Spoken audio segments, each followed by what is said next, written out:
વિરામ બાદ આગળ વાત આણંદમાં ઝી 24 કલાકના અહેવાલની અસર થઈ છે। હોસ્પિટલમાં ઉંદરોના ત્રાસ મામલે હવે તંત્ર દોડી રહ્યું છે। ધારાસભ્ય યોગેશ પટેલ હોસ્પિટલ પહોંચ્યા। ધારાસભ્ય યોગેશ પટેલે રૂબરૂ દર્દીઓને મળીને વેદના સાંભળી છે। ધારાસભ્યે સિવિલ સર્જનને કાર્યવાહી માટે આદેશ પણ કર્યો। આણંદ શહેરમાં જનરલ હોસ્પિટલમાં તંત્રની બેદરકારીના કારણે ઉંદરોનો ત્રાસ સતત વધી રહ્યો છે અને આ જ ઉંદર એક વૃદ્ધ દર્દીનો પગ ખાઈ જતા જ ખળભળાટ મચી ગયો। આ અંગે ઝી 24 કલાકે દર્દીઓની વેદના તંત્ર સુધી પહોંચાડવાનો પ્રયાસ કર્યો, જેમાં અહેવાલ બતાવ્યા બાદ ધારાસભ્ય યોગેશ પટેલ તાત્કાલિક હોસ્પિટલ દોડી ગયા અને તેઓએ દર્દીઓને મળીને તેમની રજૂઆતો સાંભળી છે। ધારાસભ્યએ સમગ્ર ઘટનાને ગંભીર ગણાવતા કહ્યું છે કે આ ખૂબ જ દુઃખદ અને ગંભીર બાબત છે।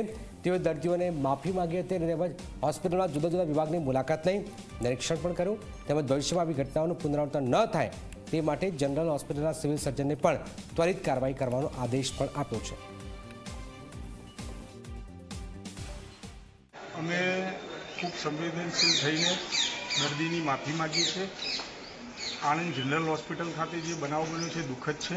ખૂબ મોટી ઉંમરના દર્દી છે। ડૉક્ટર ભૈલાલભાઈ ગાનાના વતની છે। વ્યક્તિગત હું અને અમારા શહેર પ્રમુખ અને અમારી ટીમ સાથે અમે એમની મુલાકાત લીધી છે।